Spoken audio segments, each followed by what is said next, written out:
we still have a lot of USPS, United States Postal Workers, that are protesting nationwide against the possibility of privatization. All right. The possibility of privatization. Why are they protesting against the possibility of privatization? Well, the reason that they're protesting against the possibility of privatization, well, I'll talk about it in a minute. Across the country today, thousands of U.S. postal workers rallied against proposed plans to privatize the Postal Service. Two sites in Indiana were part of those demonstrations. Our Ashton Hackman tonight shares what workers are worried about. A day of rain didn't stop a day of action for Indy postal workers, sounding the alarm about possible changes coming out of the nation's capital. The Postal Service is to serve the public. We don't want it in the hands of billionaires. A morning rally in Fishers, and another outside the State House among the hundreds taking place across the country. Postal employees are some of the most respected federal workers in America. And this is to make the public aware of the definite threat against the American mail system. The rallies come just days after the U.S. Postmaster General signed an agreement with Elon Musk's Department of Government Efficiency to both cut costs and reform the agency, changes that could put nearly 10,000 postal workers out of a job. And there's issues the agency faces here at home. 13 News first reported on the continued backlog at the USPS distribution hub on Indy's east side after receiving dozens of calls and emails about packages being delayed and lost. Packages the union says will face even more delays at a higher price. Shipping costs are going to go up, which is going to be inflationary. Today, postal union members say the problem could get only worse if the agency is privatized. Privatization would hurt the service for people in smaller communities, harder to serve communities. And you might have to pay more, you might not get service at all. There have been plans to privatize before Trump, there'll be plans to privatize after Trump, so it's just part of what we have to do. Now, remember that the Postal Service last year, and they regularly are in the red. The Postal Service last year lost an estimated $10 billion. $10 billion last year. Any business that continuously over the history of the Postal Service itself that loses $10 billion and it does get subsidized by the federal government and American taxpayers, at some point, we have to evaluate either can we make it solvent to where it doesn't become a nuisance, or should we at some point figure out how to piece it together and privatize the majority of it and only serve the most rural of areas to ensure that they get mail? We got to have that conversation. But CNBC did a recent video on the bloat within the federal workforce that I thought would be interesting to review or to take a couple talking points from so that we can illustrate why this is a problem. The U.S. federal government employs roughly 2.4 million people across over 400 agencies. That's a lot. That's not including postal workers and active duty military personnel. President Trump has said he wants to not including postal workers or active military personnel. Okay? Not increase the size of that workforce by up to 10%, or 240,000 people. The effort to downsize the government has been led by Elon Musk and his Department of Government Efficiency.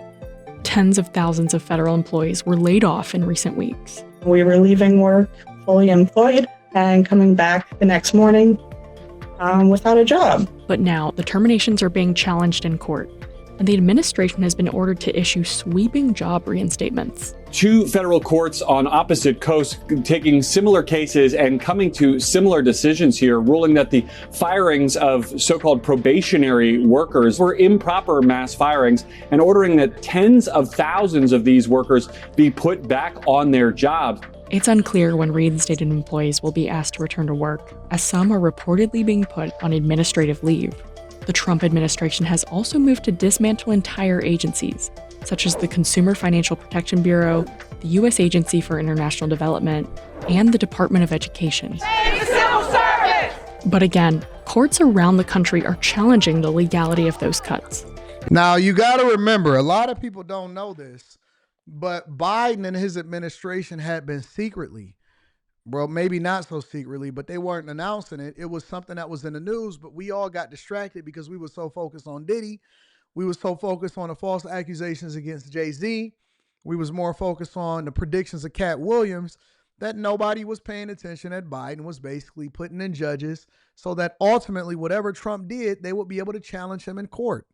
Now, when this goes up and rolls up into the Supreme Court, which I believe this is why the rhetoric is changing when it comes to the dismantling of the Department of Education. What does that mean, Anton? From a C student's perspective, it means that they're failing fast and learning early. They may be able to ultimately make sure that they can get everything that they wanted to get as far as saving the amount of money from the fraud, waste, and abuse that's in the federal government, right? But as with anything with the American government, everything is slow. It goes through the court system. It's a bureaucratic process. And in the meantime, American taxpayers are the ones that pay for it. So when Trump then came through and he said, well, we're going to dismantle the Department of Education, really, that's the rhetoric. But the words are really, we're going to shrink it and minimize it and then try to move it over or merge it into another department because we really want to get rid of it, but we've learned about dismantling USAID. We've learned about dealing with all of these temporary workers or workers that are on probation in the courts that were basically installing government or Biden judges or Obama level judges to make sure that they can mess up and distract us from any of the changes that we actually mandated as the American people. Now we're changing the rhetoric and we're going to say, we're going to keep funding, but we're going to move it. We're going to shrink it. We're going to get rid of this. We're going to get rid of that.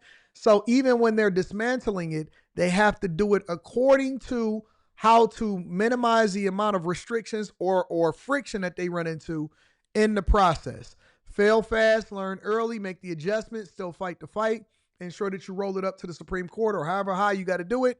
But you're going to have to continue to overcome all these obstacles and barriers that was set before you to then get you tripped up so that we can accomplish the things that the American people mandated that they accomplish. But they have over 2.4 million government workers. Has nothing to do with additional contractors, has nothing to do with active military, it has nothing to do with USPS workers, okay? This is how bloated our government is. People often at times would graduate college, and if they wanted to be safe, if you wanted to make a lot of money, then you go into the private sector. If you wanted to be safe, then you went into the federal government. And that's why the majority of what you see over in Washington, D.C. is liberal. Everything that is happening over in D.C., most of the people are super liberal. Well, why are they liberal? Even though they work for the government, because this is the place where you can have a safe workspace, a safe environment. You can be guaranteed a job. You don't have to worry about anything else that's coming along with it. And you can still espouse your values and your views. So over in D.C., the majority of the people that benefit there, that depend on the federal government, is going to be liberal because it's the safest space for them to be able to say and do what they want to do and still get paid from it and get their student loans forgiven over a period of 10 years. If they get an income-based, income-based repayment plan, it's safe. You don't have to sink. You don't have to swim. You don't have to do anything. You don't have to compete. You don't have to actually participate in capitalism. You don't have to add value. It's all diversity, equity, and inclusion. It's all, there's no merit base to it. You don't have to do anything. You get you a cushy government job. You steal some money. You ain't got to worry about it. And you're going to live a life happily ever after. Don't matter what your degree is, liberal arts, diversity, equity, and inclusion, African-American studies, underwater basket weaving. That's why people typically took government jobs, because it was a safe option. It was a safe against inflation. It was safe against layoffs. It was safe against a recession. And that's why most people still had that government base. This has been an extraordinary first part of the second Trump term. What's been most extraordinary is the way in which the new administration has fundamentally destroyed so much of the capability in our government. At the center of it all, a narrative that the federal government is too large. We're cutting down government. We're cutting down the size of government. We have to. We're bloated. We're sloppy. Facts. We have a lot of people that aren't doing their job. Efforts to streamline the Every government single workforce business, and cut down on spending. every single private business in the world, let alone the United States of America, regularly goes through and right sizes itself. They get rid of the old people. They offer them buyouts. They offer them early retirements. They get rid of the lazy people. They try to cull the workforce and find the people that add value, and they shrink their operations. They close departments. They move people. They have natural attrition in every single business in the world. Because make no mistake about it, the federal government is a business. Every business in the world, every one of them, right-size themselves. All of them. Are not new. I am ordering a reduction of the federal bureaucracy by at least 100,000 positions over the next 4 years. The steps we're taking today will save the American taxpayers $9 billion. There's no doubt that there's bloat in some places, in some functions. But you got to identify it first.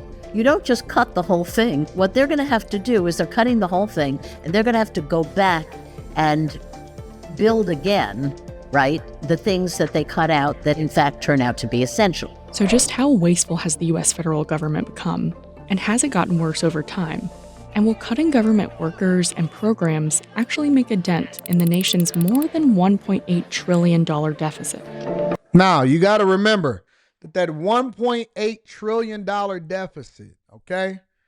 That $1.8 actually make a dent in the nation's deficit, more than 1. That is annually. That means that if you take in $5 trillion, but your bills and obligations is $6.8 trillion, this is the only business in the world, the business of American money, printing, and this is one of the reasons why inflation is so bad. It's one of the only places in the world, the only entities in the world where you can still somewhat remain solvent, but you're running a $1.8 trillion annual deficit every single year. You can't do it in your household. You can't do it in private businesses. You can't do it in real estate. You can't do it in a restaurant. Eventually, what happens? You close down. You close down. And then your foreign enemies, your adversaries, are basically buying up the debt. They're the ones that's financing all of the deficit. So then you become what? Too big to fail. It's horrible. It's absolutely horrible. We have a huge, huge problem, but the majority of people don't even understand how their own household's budget works. Majority of people don't even have a budget. Majority of people is living paycheck to paycheck. So what makes you think that they're going to take into consideration how we manage the federal deficit, or whether or not we have to have a surplus and make the hard decisions? They don't care, man. They burn this whole country down. They burn their own cities down. They burn their own stores. They got a food desert where they live. Man, don't nobody care about whether or not the government is operating at a surplus or a deficit. You know what they care about? How they feel right here, right now, and whether or not the person that's doing it is somebody that they agree with. Don't matter. If Biden would have said, hey, man, we need to have a government reduction so that we can actually operate at a surplus, y'all wouldn't have tripped. When Trump said, hey, man, I'm a businessman, and looking at it from a business perspective, there's no way that the United States of America, for your children and their children to remain solvent, and we're going to go broke, and this country is going to absolutely be in shambles. If we do, we need to tackle it now, because every single president before me kicked the can down the road. We need to make sure that we do the thing that's in the best interest of Americans.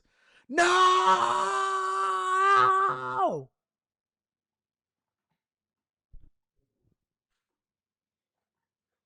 Only place in the world where you can justify fraud, waste, and abuse, and y'all okay with it with paying for your tax dollars.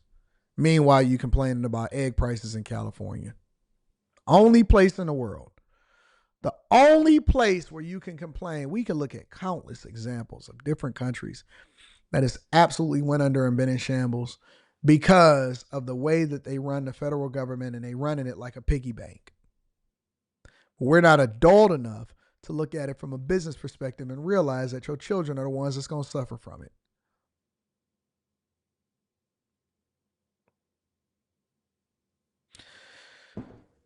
I love you guys. I appreciate y'all. Let me read a couple of more super chats, and then I'm going to go ahead and get y'all out. I just wanted to have that conversation with you guys to make sure that we was all on the same page, all right? That's all. That's all. just to try to break it down from a C student's perspective.